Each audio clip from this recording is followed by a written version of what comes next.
서양 영화를 보면 결혼식에서 주례자가 이런 말을 하곤 합니다. 이 결혼에 이유가 있는 사람은 지금 말하십시오. 아니면 영원히 침묵하십시오. 이런 말을 종종 하곤 합니다. 결혼잔치에 참석했다는 것은 신랑이나 신부 둘 중에 하나를 잘 안다는 경우이겠죠. 그러니까 참석을 한 거지. 모르는데 뭐 참석하는 경우는 거의 있을 수가 없습니다. 둘 다 아는 경우는 거의 없고, 둘 중에 한 사람은 이제 좀 그나마 잘 안다는 경우겠죠. 근데 이 결혼식장 가서 회방을 놓는 것은 아주 나쁜 사람입니다. 남의 잔치에 가가지고 회방 놓는 사람, 진짜 나쁜 사람이죠.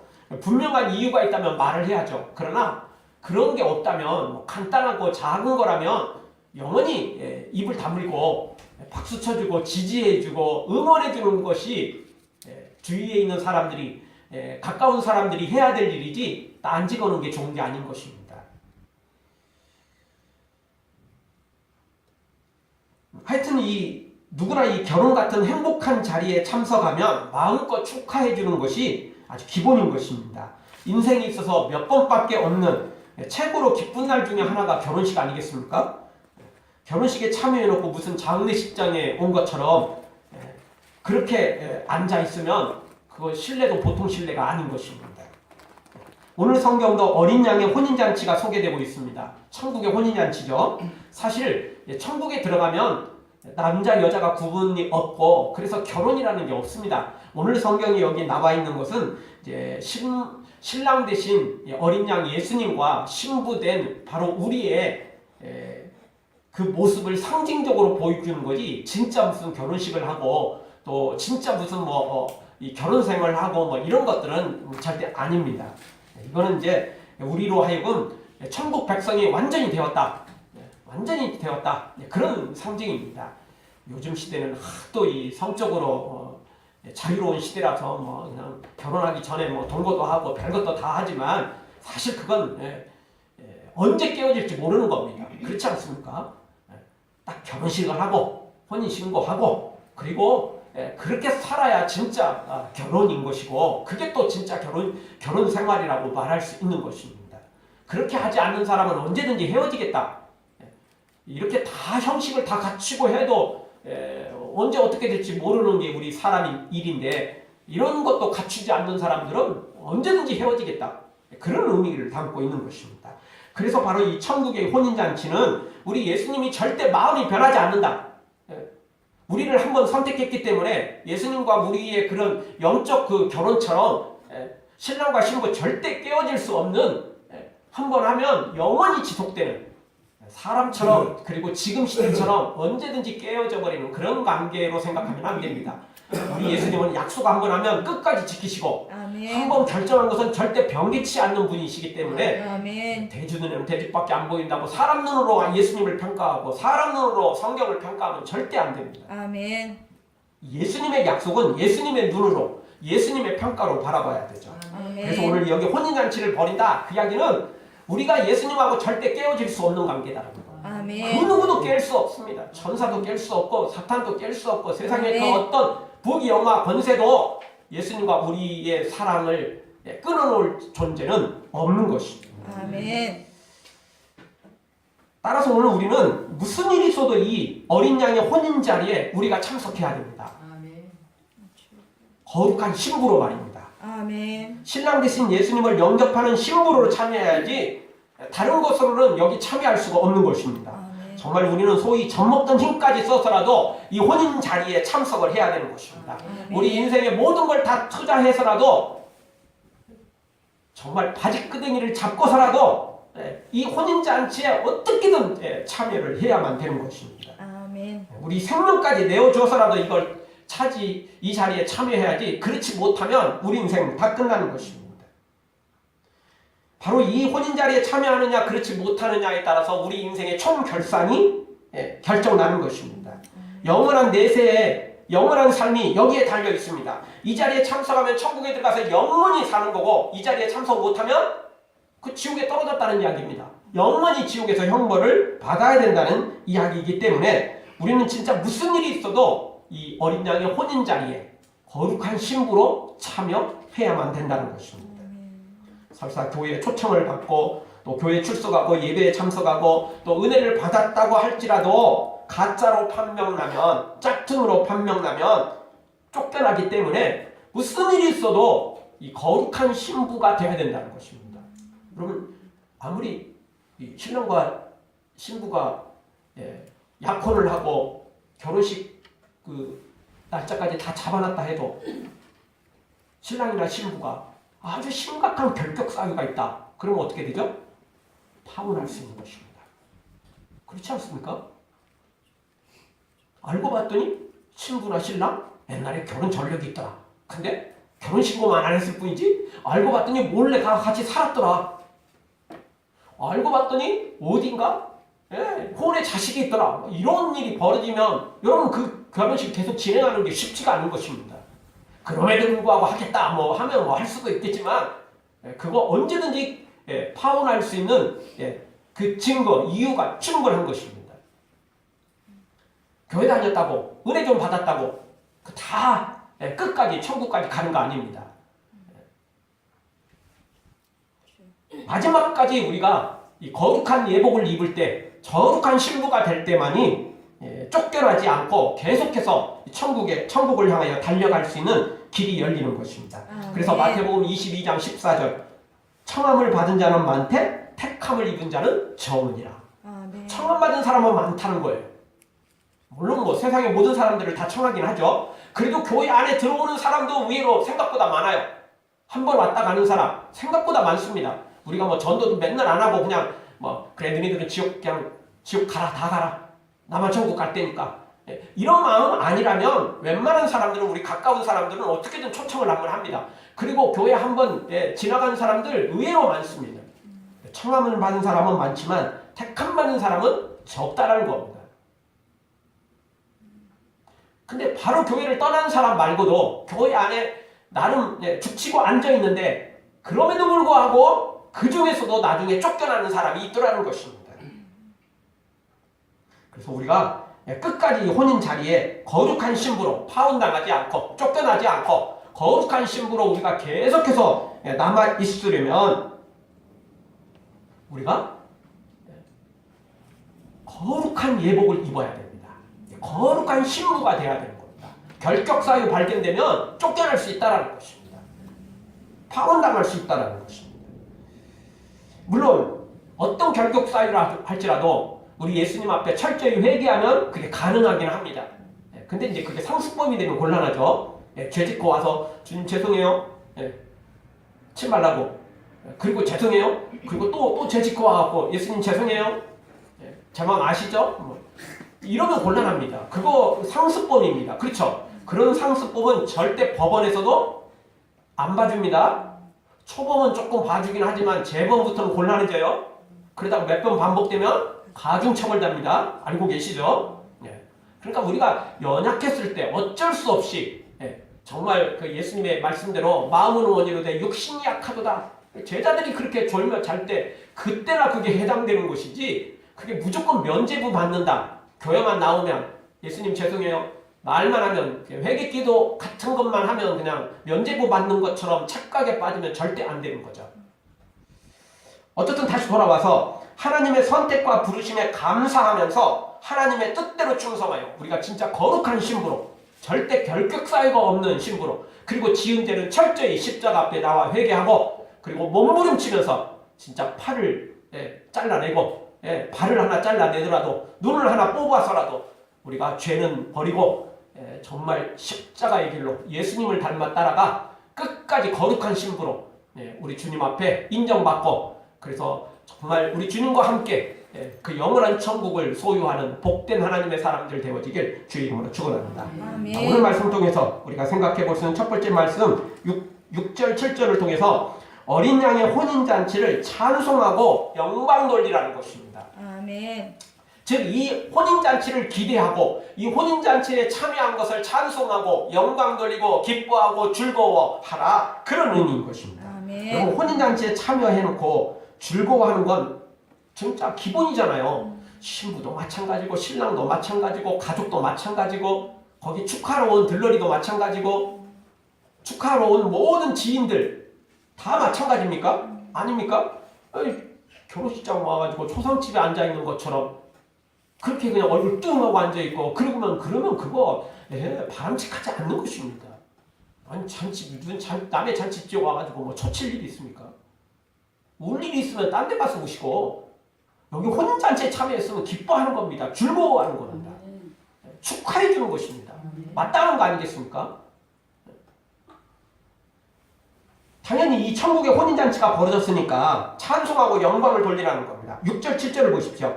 우리 6절 7절 우리 한 목소리로 한번 다시 한번 보겠습니다. 또 내가 들으니 허다한 무리의 음성도 같고 많은 물소리도 같고 큰 내송도 같아서 가로되 할렐루야 우리 주 하나님 곧 전능하신 이가 통치하시도다. 우리가 즐거워하고 크게 기뻐하여 그에게 영광을 돌리세. 어린 양의 혼인기약이 이르렀고 그 아내가 예비하였으니. 아멘.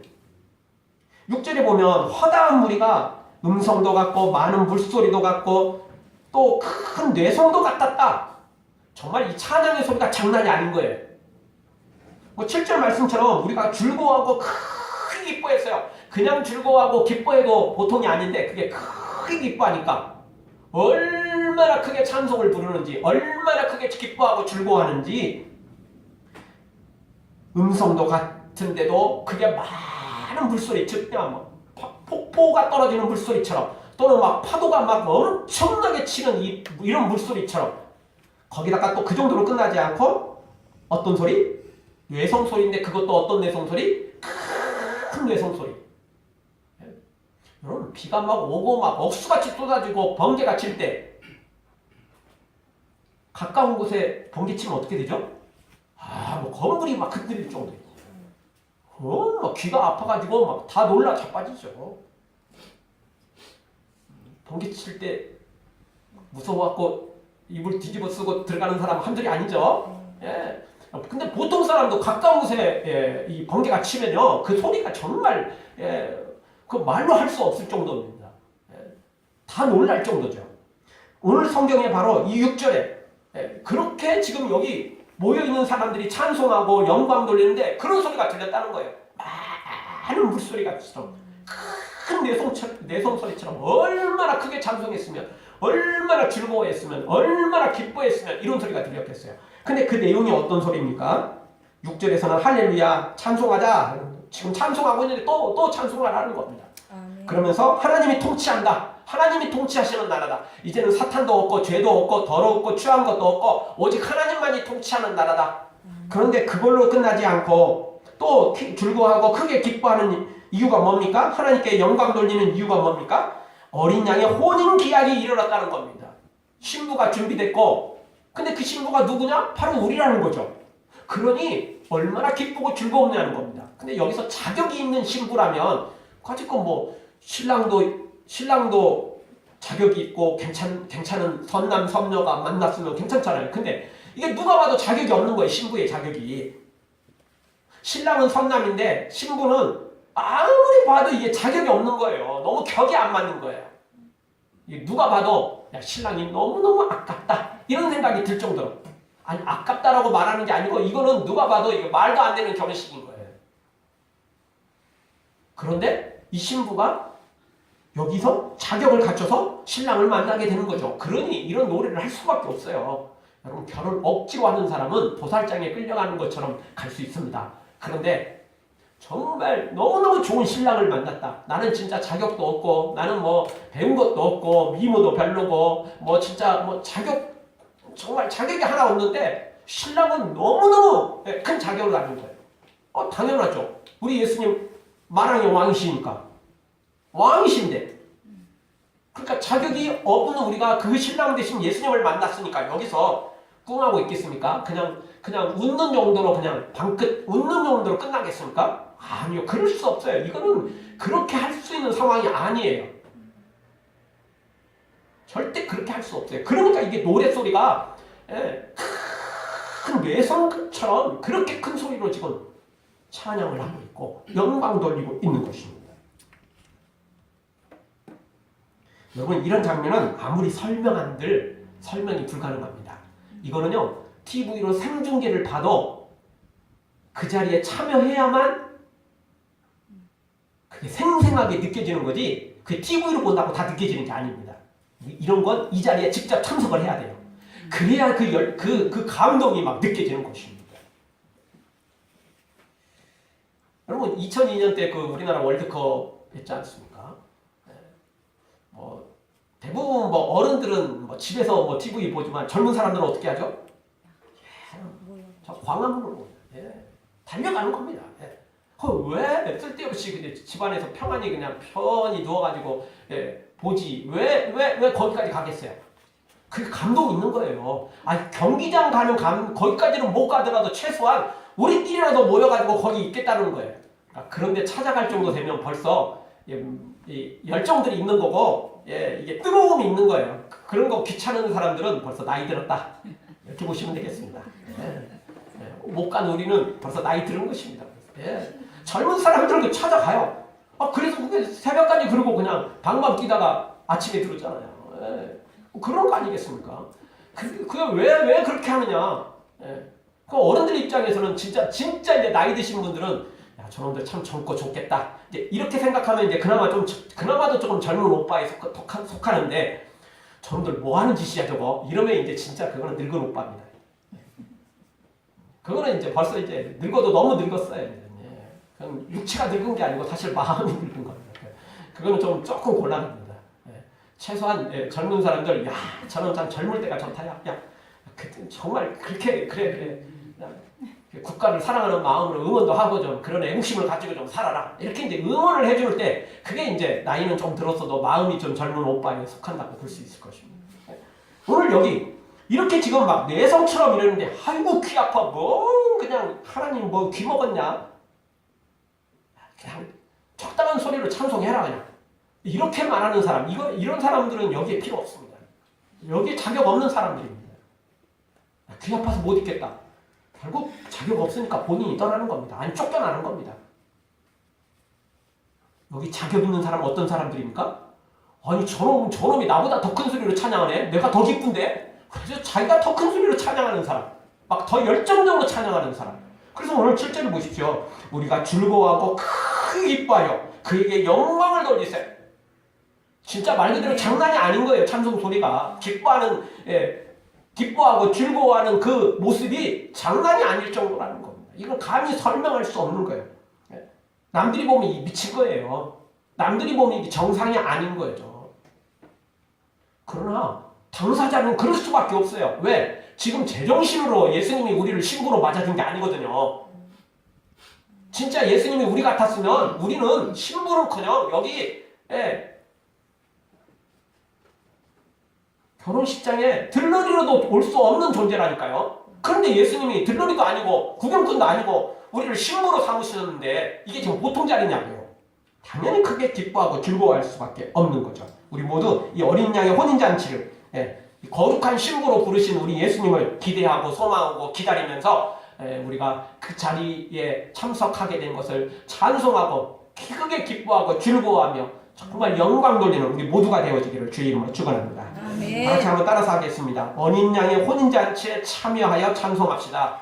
어린 양의 혼인잔치에 참여하여 찬송합시다. 여기에 구경꾼은 필요 없습니다. 우리가 거룩한 신부가 돼야 되고 그 자리에서 정말 기쁨의 눈물이죠. 이런 건 기쁨의 눈물입니다. 그렇게 우리가 감동스럽게 우리 주님을 찬양해야 될 것입니다. 두 번째 주시는 말씀은 어린 양의 혼인잔치에 청함을 받은 사람이 복이 있다는 것입니다. 아멘. 왜냐하면 영원한 천국이 보장되어 있으니까 영원히 이 기쁨이 계속될 거니까. 근데 세상의 결혼식은 솔직히 오늘 결혼식 하면 언제 어떻게 될지 몰라요. 또 오늘 그냥 죽도록 결혼해갖고 결혼해놓고도 신혼여행 가서 또 싸우거든요. 가서가 아니고 가는 길에 싸우는 사람도 있고. 사람 일이라는 게 참 그래요. 애기 낳았을 때 기쁘기도 하는데 또 여러 가지 근심 걱정들이 또 있고. 사람은요 우리 인생사는 그런 것 같습니다. 하나 좋은 게 있으면 또 다른 근심 걱정들이 있어요. 그래서 호사다마라는 말이 생긴 것 같습니다. 아무리 좋은 일이 있어도 뒤돌아보면 또 근심 걱정들이 있고 또 참 눈물 흘릴 일들이 있더라는 거예요. 그런데 그런데 이 어린 양의 혼인잔치에 참여한 사람은 이 기쁨이 반짝하는 게 아니고 영원히 지속되는 거예요. 영원히 계속되는 거예요. 아니 네. 가면 갈수록 그 기쁨이 더 커지는 거죠. 아멘. 그러니 복될 수밖에 없는 겁니다. 아멘. 여러분 천국은 정말 구경꾼 필요 없습니다. 모두가 다 주인공입니다. 아멘. 누가복음 16장에 보면 나사로와 부자가 죽어서 천국과 지옥으로 떨어지는 장면이 나옵니다. 나사로는 거지였지만 예수님을 믿었기 때문에 천국에 갔고, 부자는 이 세상에서는 떵떵거리며 살았지만 예수님을 믿지도 않았고 그리고 말씀대로 살지도 않았기 때문에 결국 지옥에 떨어지고 말죠. 그때 이 누가복음 16장 23절에 보면 이런 표현이 나옵니다. 저가 음부에서 고통 중에 눈을 들어 멀리 아브라함과 그의 품에 있는 나사로를 보고, 이 부자가 지옥에 떨어져 가지고 이 음부에서, 이 지옥에서 고통 중에 있는데 눈을 들어 하늘을 봤더니 거기 아브라함과 나사로가 있더라는 거예요. 그게 보였어요. 이걸 여기서 유추해 볼 수 있는 건 뭐냐면, 지옥에서는 천국의 그 영광스러운 모습이 보인다, 안 보인다? 보인다. 그래서 더 지옥이 되는 거예요. 여러분, 그냥 우리 동네에 사람들이 다 모이는데 다 가난하다. 그러면 그냥 가난은 필수야, 운명이야, 이러고 살 수 있지만, 어쩔 수 없이 살 수 있지만, 우리 집 옆집은 대골 같은 집이고, 그리고 우리 집 또 앞집은 대골 같진 않지만 그나마 괜찮은 집이고, 근데 우리 집만 판잣집이다. 그러면 이 사람이 행복하겠어요? 불행해도 더 불행하는 거죠. 모두가 가난하면 그러려니 하고 살지만 우리 집만 가난하다, 나만 불행하다, 그러면요 그 불행이 더 커지는 거예요. 그러니까 상대적인 빈곤감, 상대적인 박탈감이 더 크거든요, 원래.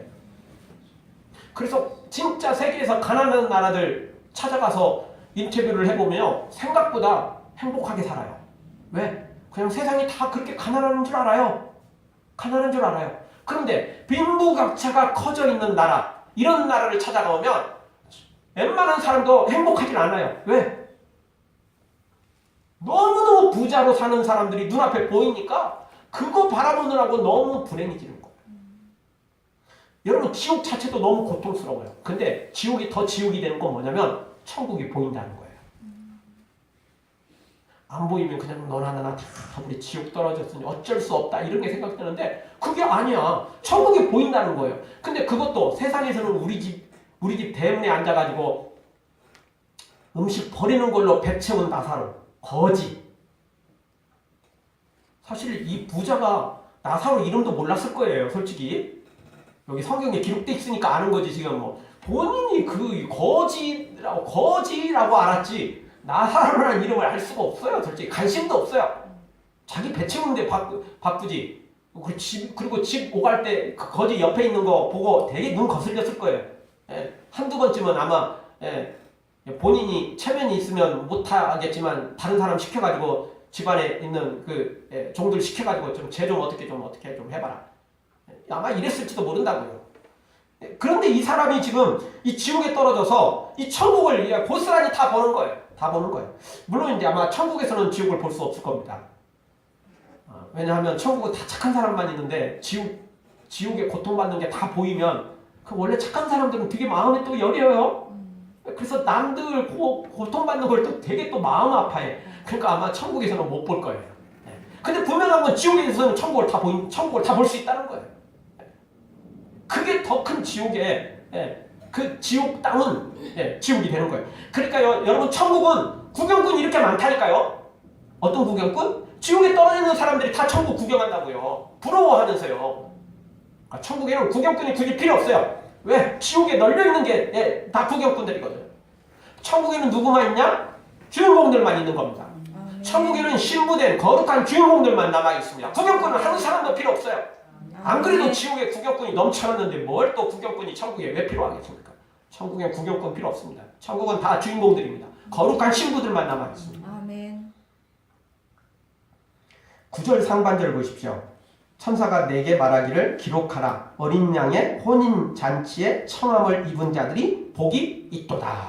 아멘. 청함 입은 사람들은 구경꾼들이라고요? 아니라고 그랬잖아요. 어떤 사람들이라고요? 다 신부예요, 신부. 거룩한 신부. 그러니까 이 청함 받은 사람은 다 복이 있는 거예요. 영원한 천국이 보장되어 있으니까. 그러니까 복 있는 것입니다. 따라서 오늘 우리는 무슨 일이 있어도 이 천국을 내 것으로 만들어야 됩니다. 이 거룩한 신부의 자리에 내가 들어가야만 되는 것입니다. 그러려면 내가 모든 것을 다 투자해야 돼요. 그래서 성경에 기록되기를 천국은 감추어진 보화와 같다지 않습니까? 바꿔야 돼요. 바꿔야 돼요. 내 자산을 팔아서라도 바꾸고 내 인생을 팔아서라도 내 목숨을 팔아서라도 바꿔야 돼요. 안 바꾸면 소용없는 거죠. 이거 안 바꾸고 내 마음대로 살면서 천국도 소유하려고 하는 사람 완전 도둑놈 신보입니다. 그러니까 세상에서는 적당히 통할지 모르지만 하나님 앞에는 절대 통하지 않는 것입니다. 어린 양의 혼인잔치에 참여만 하면 고생 끝, 행복 시작. 그러니 우리는 진짜 죽어도 참석해야 됩니다. 그 인도의 이 대심원장을 지낸 이 카리노라는 사람은 이 썬다싱의 영향을 받아서 믿음을 가지게 됐답니다. 그래서 그는 예수님의 모습을 생각하면서 이 대심원장직을 내놓고 영국에 가서 신학 공부를 한 다음에 돌아와서 전도 여행을 떠났다는 것입니다. 어느 작은 도시에서 노방전도를 하다가 그 옛날 대심원장으로 있을 때 그 부하를 만났답니다. 그래서 그 사람이 날이 왜 이렇게 처량하게 됐습니까? 이 사람 당연히 그 판사일 것이고, 뭐 이 사람도 지금 그 굉장한 위치에 있었겠죠 이제는. 그런데 이게 참 자신의 그 정말 대선배이고 정말 스승과 같았던 그 엄청난 감히 쳐다보기도 어려웠던 그 초기 시절에는 이제 이런 분을 만났으니 아니 그런 분이 이렇게 그냥 길거리에서 노방전도나 하고 있으니 초라한 모습으로 노방전도나 하고 있으니 이 사람 보기에는 참 너무 안타까워 보였겠죠. 실패자처럼 보였겠죠. 어쩌다 이 사람이 저 사람이 저렇게 됐을까 이런 생각이 들었겠죠. 그래서 날이 왜 이렇게 처량하게 되었습니까? 라고 안타까운 마음으로 물었다는 것입니다. 그때 이 카리노라는 사람은 나는 진리를 발견한 후에 법관의 옷을 벗고 예수님의 옷으로 갈아입었다네. 이 진리를 전하기 위해 이렇게 다니는 것은 초라한 게 아니고 비참한 게 아니고 내 인생의 가장 큰 기쁨이고 즐거움이고 영광이라네. 이렇게 대답을 했다는 것입니다. 그렇습니다. 예수님을 발견한 사람은 세상의 헛된 것들을 포기하고 영적 기준으로 살아가는 것입니다. 모든 걸 다 포기해서라도 이 거룩한 혼인잔치에 신부로 들어가기 위하여 그리고 신부로 삼아주신 주님의 은혜 감사하면서 인생을 투자하게 돼 있다는 것입니다. 그 영광을 받는데 세상의 영광이 뭐가 아름답겠습니까? 뭐가 귀하겠습니까? 그래서 바울은 그 모든 것들을 무엇처럼 여겼어요? 배설물처럼 여겼다는 거예요. 좀 더 적나라하게 똥처럼 여겼다 그 이야기입니다. 세상의 모든 영광들, 부귀 영화들 이런 것들을 다 똥처럼 여겼다는 것입니다.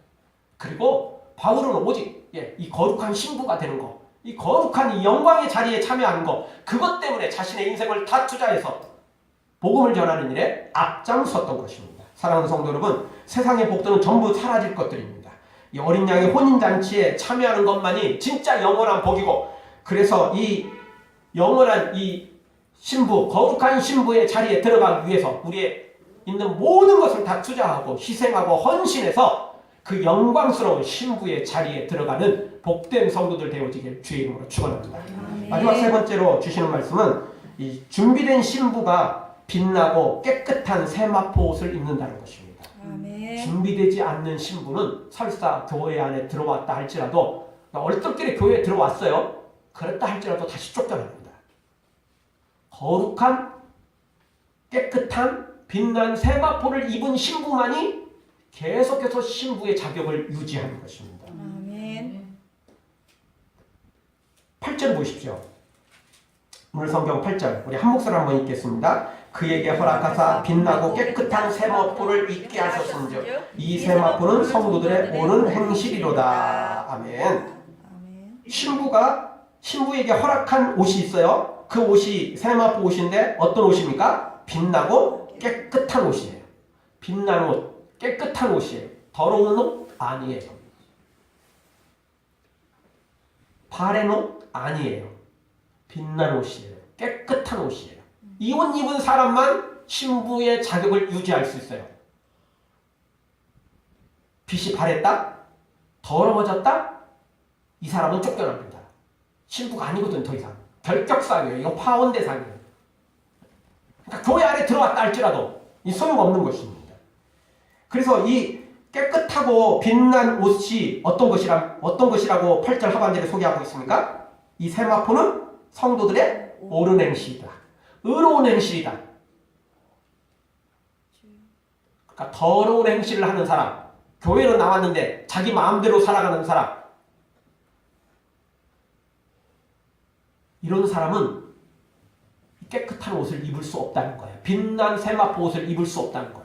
그런 사람 당연히 쫓겨나죠. 파혼당하는 겁니다. 교회 안에 들어와 있다고 이게 다 되는 게 아니라는 겁니다. 그래서 우리에게 중요한 것은 바로 이 깨끗하고 빛난 세마포 옷을 우리가 입어야만 된다는 것입니다. 내 옷이 더러워지면 안 돼요. 내 옷이 빛이 바라버리면 안 돼요. 그러면 그 순간 내가 쫓겨날 자격을 갖추는 거예요. 자격을 잃어버리고 진짜 쫓겨나도 아무 할 말이 없는 거예요.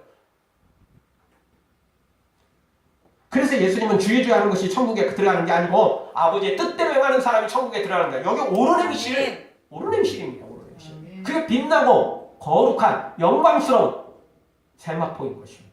이거 입지 않으면 소용없어요. 얼떨결에 들어왔다 할지라도 절대 거기서 버틸 수 없는 겁니다. 이 동로마 제국 콘스탄티노플 대감독이었던 이 교부 크리스토스톰은 당시 교직자의 타락과 황실의 부패함을 맹렬히 공격을 했답니다. 그 일 때문에 동로마 황후와 수차례 충돌을 했다는 겁니다. 황후가 더더욱또 원래 왕도 왕이지만 원래 또 그 사치하면 또 왕비 쪽 아니겠습니까? 남자는 사치보다는 그 술과 여자 이런 쪽으로 좀 이렇게 좀 방탕 쪽에 가깝고 여자들은 좀 사치 쪽에 좀 가깝죠. 그래서 이 황후하고 아주 많은 충돌을 벌였다는 것입니다. 그래서 이 크리스토톰을 처벌하기로 그렇게 결정을 내렸는데 한 신하가 그런 말을 했다는 겁니다. 그는 소유가 없으니 재산을 몰수할 수도 없을 것이고 투옥을 시키면 이게 정부에서 밥까지 다 제공해 주니 하루 종일 앉아갖고 기도하고 찬송할 것이니 그것도 참 이게 안 될 일이고 아예 사형을 시키면 천국에서 순교자의 상급을 받는다고 생각할 것이니 더 찬송하면서 달려갈 거니까 이런 사람을 어떻게 해볼 수가 없습니다. 진짜 성경 말씀대로 이런 사람들은 세상이 감당할 수 없는 사람인 것입니다. 하나님의 사람들은 이렇게 거룩한 신부, 거룩한 세마포, 빛난 세마포를 입는 사람들은 바로 이런 사람과 같은 것입니다. 아까 인도의 대심원장을 지냈던 이 카리노 같은 사람, 바로 이 크리스토톰 같은 사람, 정말 감옥에 가두고 재산을 몰수하고 사형을 시킨다고 엄포를 놔도 아니 그렇게 해도 도리어 막 찬송하면서 막 더 기뻐하면서 즐거워하면서 나 같은 사람이 순교자가 되다니 이러면서 도리어 더 막 믿음으로 달려가는 이런 사람. 왜 이렇게 하겠습니까? 진짜 그게 좋아서? 진짜 그게 즐거워서? 아니요. 천국의 영광을 받기 때문에 그렇습니다. 거룩한 신부의 영광을 보아버렸기 때문에 세상의 영광은 아무것도 아니라는 걸 알아버렸기 때문에 그런 것입니다. 모르는 사람들은 그게 죄인인 줄 알고 달려가지만 아는 사람들은 아무것도 아닌 것임을 알았기 때문에 그런 거에 신경을 쓰지 않는 것입니다. 나는 가리라 주의 길을 가리라 주님 발자취 따라 나는 가리라. 우리 주님의 길을 가야 됩니다. 아멘. 그 길이 고난의 길이고 십자가의 길이라도 그 결국엔 마지막엔 최후에 그것이 빛나고 영광스러운 세마포를 입는 길이고 그것이 바로 우리를 영원한 천국에서 영광을 받는 영광을 취하는 그 복된 길이기 때문에 그렇습니다. 이 세상에서 모든 걸 다 내려놓더라도 정말 설사 가난하게 살고 설사 핍박을 받고 고난을 받는다 할지라도 우리 거룩한 이 세마포 옷을 입기 위한 이게 성도들의 옳은 행실입니다. 우리의 옳은 행실이 없으면 이거 소용없어요. 말로만 주여야 한다고 되는 게 아니라는 겁니다. 봉사 조금 하고 헌금 조금 하고 주일 예배 참석한다고 되는 게 아니고 우리의 삶을 옳은 행실로 말씀에 순종하며 살 때 우리가 진짜 이 빛나고 영광스러운 세마포를 입게 될 것이며 그러면 우리는 영원히 파혼당할 일이 없습니다. 그렇게만 되면. 그리고 혹 우리 실수한 건 십자가 앞에 진짜 철저히 회개하고 그리고 몸부림치면서 우리가 이 말씀대로 살아가서 이 빛나고 영광스러운 세마포를 입고 이 혼인잔치에 우리 모두 한 사람도 열애 없이 천국 잔치에 참여하는 우리 모두가 되어지기를 주의 이름으로 축원합니다. 아멘. 기도하겠습니다. 우리 통성을 한번 기도하며 나갈 때 주님